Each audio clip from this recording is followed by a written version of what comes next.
Anthem.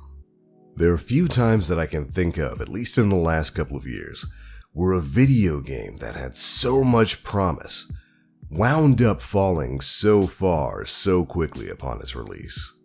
You all know this story by now. Anthem was a video game that was supposed to be something different. It was supposed to be something unlike anything you had ever experienced before.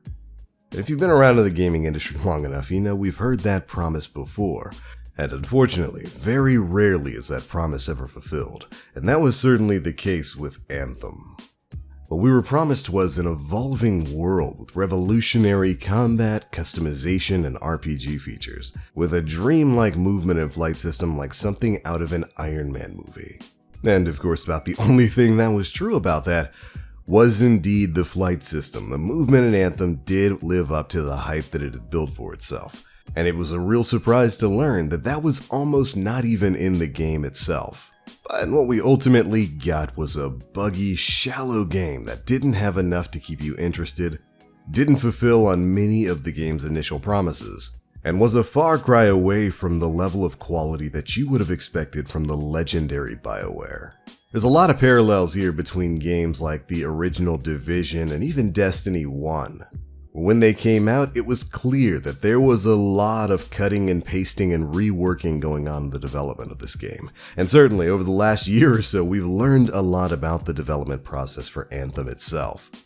Turns out it was a nightmare of a situation, with higher-ups in the company basically not listening to reason, dictating the way things had to go, not allowing any sort of outside influence, meaning not allowing the devs to utilize things they may have learned from games like Destiny and Destiny 2, or even Division or Diablo or any of the other style games in the looter genre that Anthem was really trying to be.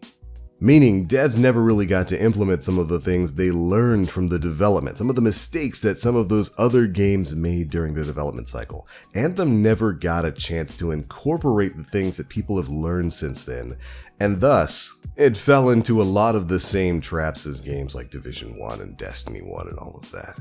And really, that was the least of Anthem's problems. It was clear when this game came out, it was poorly optimized, the Frostbite engine was buggy, it was overtaxing systems all over the place. It was really clear that the devs did not get enough time working on this game to create something truly unique. About the only thing that really functioned really well was the flying. And again, you should go read about the development of Anthem. That was almost not even in the game. Like, that was something, thank goodness, no one ever thought they'd ever say this, thank goodness for EA on this. A higher up in EA was playing a build of Anthem and was like, nah, this needs flying or something. Patrick Soderlund, I want to say it was, so he sent the demo that they had given him back and said, hey, no, put flying in this. And that's mind-blowing to me. Flight is the best feature of Anthem, and it was almost not even in the game, just to give you a hint at what a mess the development of this game was. But anyways, the game came out, it was very underwhelming. Of course I purchased it, played it live here on the channel, and I enjoyed certain parts of it because believe me, despite the problems of Anthem, there's a good game somewhere deep down inside. The bones, the frame of the game are there, the flight feels good, the weapon mechanics do kind of feel unique from other video games, there's something to be made here. But it's just such a mess of a Picasso right now that you don't quite get to see the full picture. And it's clear that the devs didn't have an idea of that either. So when Anthem came out, and of course ultimately flopped, there was a lot of talk about maybe the game getting a 2.0, a Division 1 style revamp. You might remember when that game came out, didn't do too well in its first year. Devs went back, they spent a year working on it, and relaunched the game in a much better state. Same thing can be said for games like Destiny and Diablo. And certainly, fans of Anthem were hoping for the same with this franchise. And finally, it seems like we may have gotten our answer. The team at Bioware and their general manager Casey Hudson made a community update post yesterday that talks about the future of Anthem and whether or not they're going to be continuing development of this game. So, let's take some time to go ahead and read through this word for word. Hey everyone.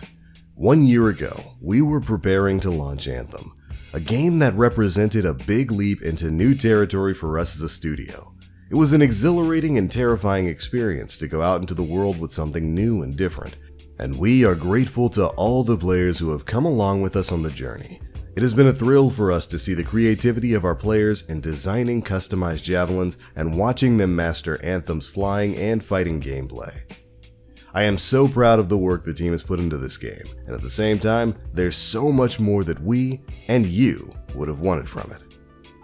Over the last year, our team has worked hard to improve stability, performance, and general quality of life while delivering 3 seasons of new content and features.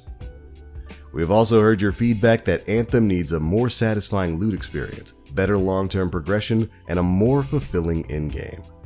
So we recognize that there's still more fundamental work to be done to bring out the full potential of the experience, and it will require a more substantial reinvention than an update or expansion.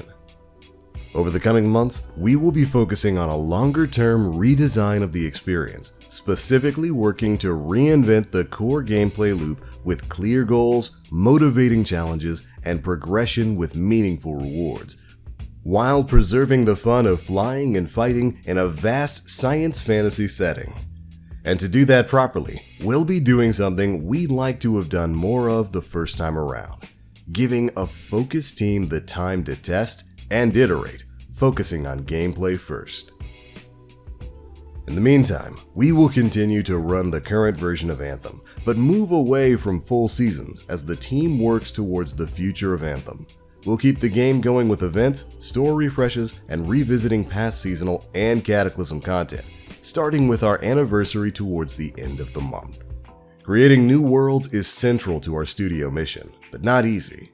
Sometimes we get it right, sometimes we miss. What keeps us going is the support from players like you. Your feedback gives us guidance on how we can improve, and your passion inspires us with the courage to create. I look forward to working together with your involvement and feedback towards the best possible future for Anthem. And there we go. I thought it was important to read their words in its entirety, and I have to say, I'm happy to finally hear this from the Anthem team. I would have loved to have heard it last year shortly after the game came out. But as a fan of Anthem, as somebody who purchased the game and genuinely enjoyed his time playing with it, flaws and all, it's great to know that the devs finally seem to have a clear idea of the type of game they want to make.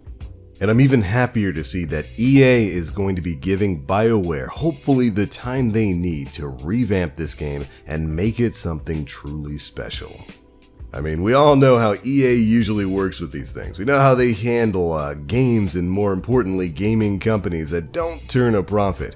Usually they either cut them loose or they shut them down. So I'm very happy to see that that's not the case here with Anthem, because again, there is a game here. Anybody who's played it, I think, will probably tell you, while the game's not great, it's got a lot of issues. Deep down, the fundamentals of the game are fun. And I sincerely do hope that Bioware gets the time that they need and that this game and the game's community deserves to push out something really special. There are a lot of great ideas in Anthem. They just need a bit more shining, a bit more focus, and a bit more fine-tuning. And here's hoping that's exactly what they get. You know, a year ago when Anthem first came out and I was live streaming it here on the channel, people would ask me, is this game worth buying? And unfortunately, I'm straight up with you guys. I told you no.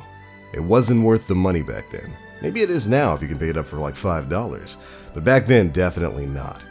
I want that answer to be something different come a year from now. So here's looking at you, Bioware. I'm hoping you guys get it done, and I'll be watching, and even covering right here on the channel. But alright guys, that is going to be it for this one. That is the news update for Anthem. I am excited to hear about Anthem 2.0. There's so many things that they could do with this, and I cannot wait to see what Bioware is going to push out. But I'm out for now. What are your thoughts on Anthem? Did you have a chance to play the original game? How did you feel about it? Be sure to let me know down in the comment section below. Are you psyched for Anthem 2.0? What would you expect to see from Bioware? Can't wait to hear you guys' thoughts. But thank you all so much for watching. If you enjoyed, feel free to drop a like, make sure you subscribe and hit that notification bell to stay up to date with all the latest stuff we're putting out, or consider joining the channel as a member. Memberships start for $1 a month and get you access to special channel-specific emotes and other live streaming benefits. Anyways, that's it. As always, I am the Black Link. You freelancers, stay frosty.